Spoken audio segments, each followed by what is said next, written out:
Alright, good evening YouTubers. Monday, April 2nd. Welcome back to the Taj Mahal. And it's about 7 p.m. We got the ball game on. And I figured we'd come out and just do some hard labor tonight. And break out the heat gun and the scraper. And continue scraping some undercoating off this passenger side rear fender.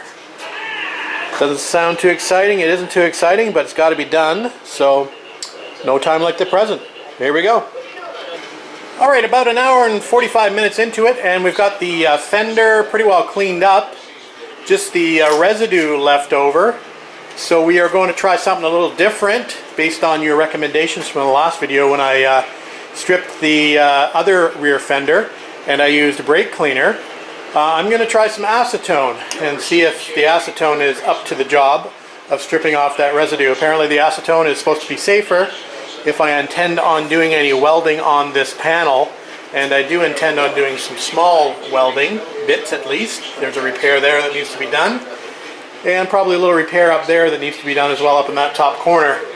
So anyway, we'll try the acetone out and I will report back.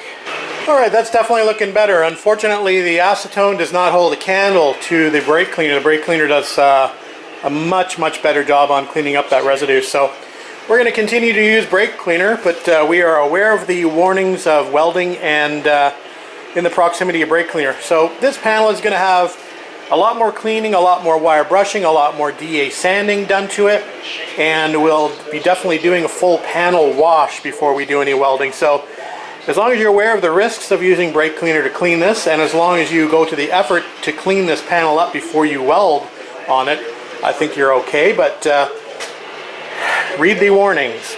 Watch my previous video if you have any concerns. Do not use brake cleaner to clean these panels. That's it.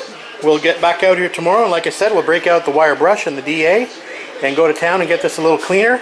We'll clean up all the surface rust back in here, hopefully. See if we have any more holes to repair. We know we've got that one there.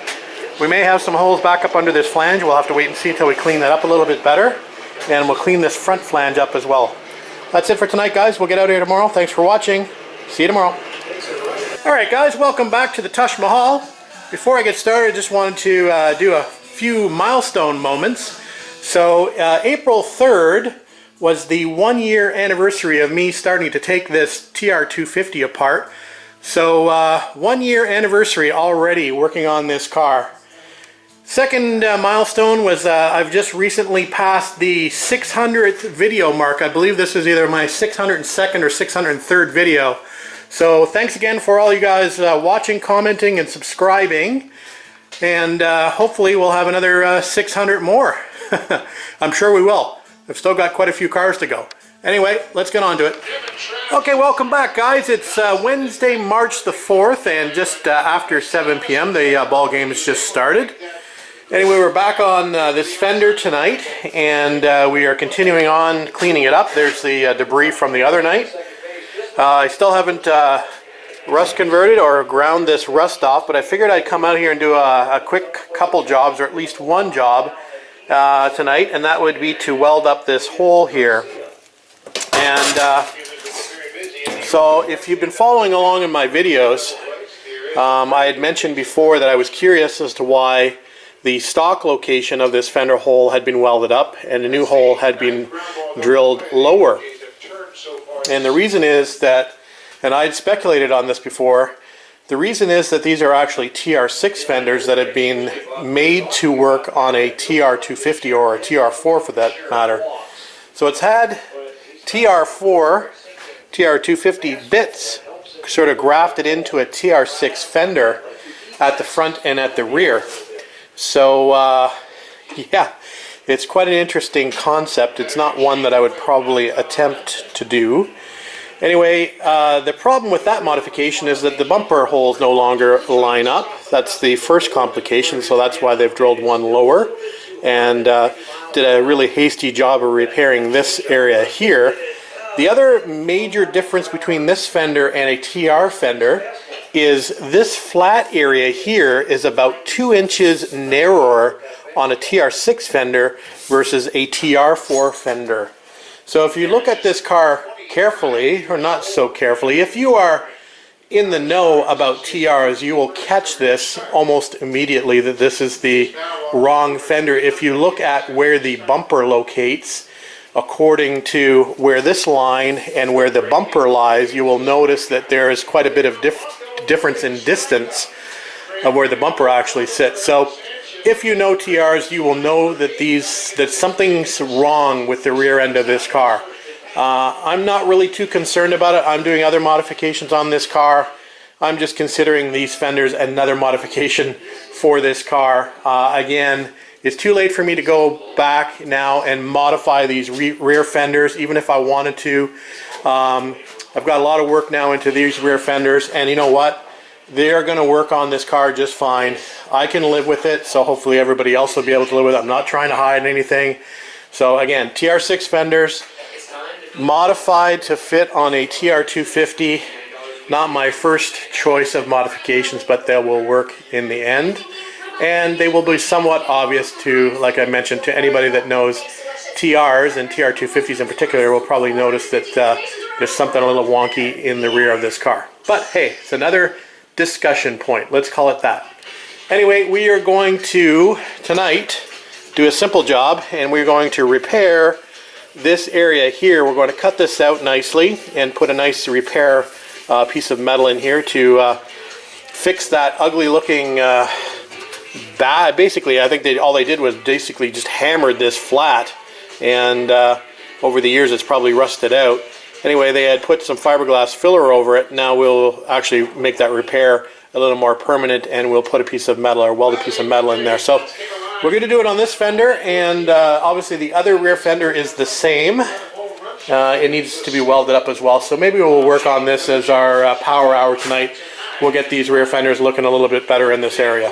All right, enough babbling. All right, we've got the old metal cut out, and we've got the new patch ready to go in. So we'll wheel the welder over and crank it up, and we will tack that in there. All right, guys, one more patch down, so we're happy with that.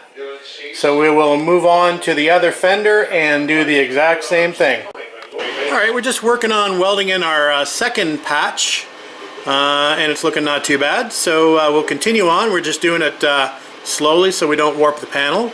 So we'll take our time, watch the ball game, and do a little welding. All right, guys, the second patch is now done and looks not too bad. Better than what was there. So we're going to call it a night, and we'll get back out here tomorrow and continue on. All right, guys, Saturday, April the 7th, just coming up to 12:30 in the afternoon. And back out in a cold garage again. It's about +4 degrees Celsius. It's about 38 degrees Fahrenheit out in the garage, so not very warm. And as you can see, we're still struggling to get the garage doors open. It's about 0 degrees Celsius outside today. That's the high for today and tomorrow. Actually, I think it's -1 is the high for tomorrow. So I can tell you I've got a little bit of cabin fever, and I'm waiting fairly patiently for the weather to turn and for us to get into a bit of a more spring-like weather pattern. But that doesn't seem like that's going to be happening now for the next week or week and a half or so, which is unfortunate, as the temperature look like they're not really improving. So we've got a British car show coming up in a couple weeks time, and I was hoping for better weather for this show, but it looks like we may be getting some continued cold weather for the next, like I said, week and a half. So we'll see if that improves or not. Anyway, back on the fenders, and this is the driver's side rear fender, and we're going to continue on doing some repairs. The last thing I was doing was working on this patch here. I've just ground down on the inside a little bit, so there's the patch from the outside. So that looks better than the piece that we took out of there. I need to do some finish welding on this fender. I need to finish up this patch that we'd put in here before. I got to do some welding across this seam here. I've got a bunch of holes to weld up. These are, I think these are pretty close to the factory holes that need to be welded up. These holes were re-drilled, so the ones with the nuts on them are the ones that are actually being used on the car. So we have a few holes, extra holes to weld up. And I think that's pretty much about it. Oh, I've got a little bit of welding to do here on this bottom flange where we had this old screw hole. They had screwed directly into the sill to fasten the bottom of this fender, and that's not how this works on this car. You actually use this location here to pick up another captive nut. So we're going to fix that up as well. So we'll go ahead and we'll do those fender repairs, and then we've got to probably do some similar repairs on the passenger side. I know that we need to build this top area up on the passenger side, so I'll give you a quick shot of that when we get to the other side. Alright, break out the welder. Alright guys, we got the driver's side fender all fixed up and all welded up, so that's pretty much 100% now. And we just moved on to the passenger side fender, and here is the area that I'm talking about that needs to be repaired. Need to put a piece up in there, all the way tucked underneath that flange. So we're just about to do that, but you know what, to tell you the truth, I'm just not motivated to do this today. So I'm not going to. I just don't feel like working on the car today.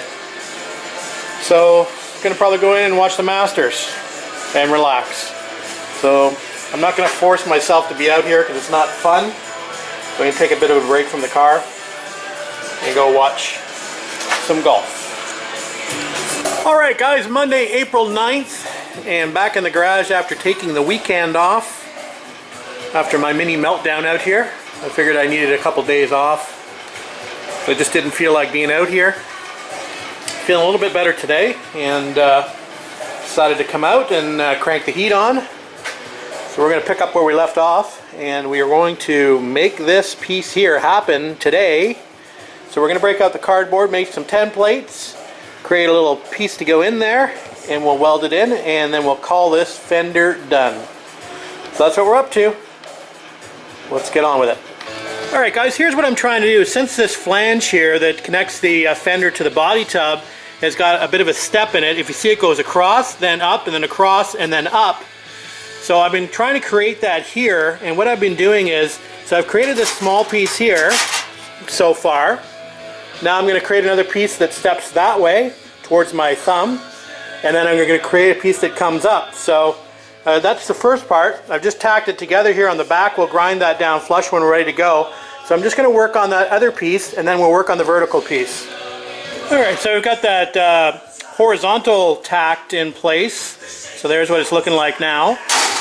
I'll just remove that for you. Rock the Casbah. That's what that's looking like.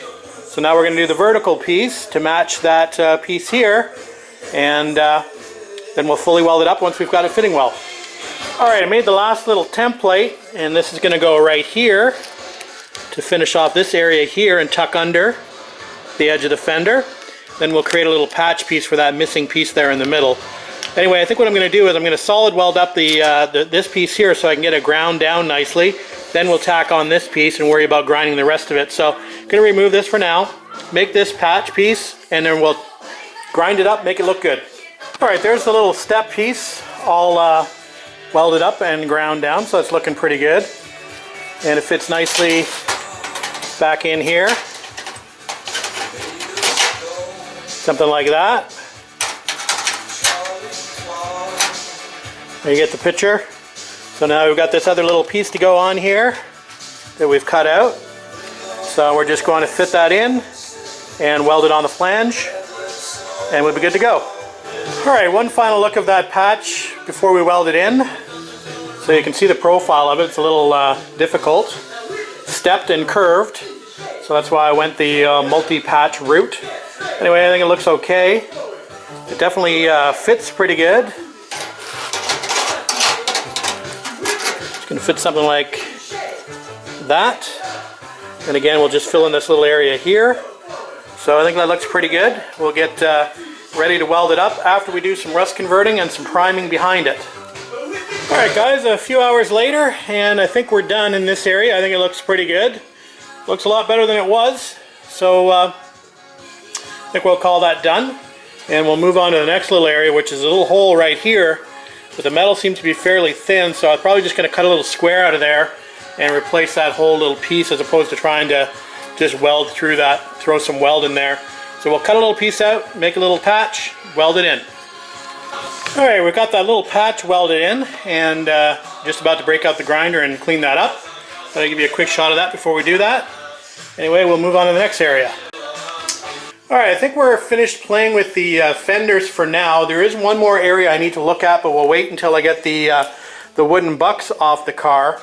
And that's this bottom mounting flange that mounts to the body tub, or mounts to the outer sill. I think the hole is slightly off center. It's not quite right in the right location, so I think I'm going to have to fill that and re-drill it at some point. But like I said, we'll wait until I get these wooden bucks off until we do the final fender fitment on the car. Alright, that's it for now. I think what we're going to do for the rest of the night is we're just going to clean the garage up, give it a good sweep out, clean the tools up, clean all the garbage and debris off the floor, put the extension cords away, and we'll call it a night. Thanks for watching, guys. Talk to you later.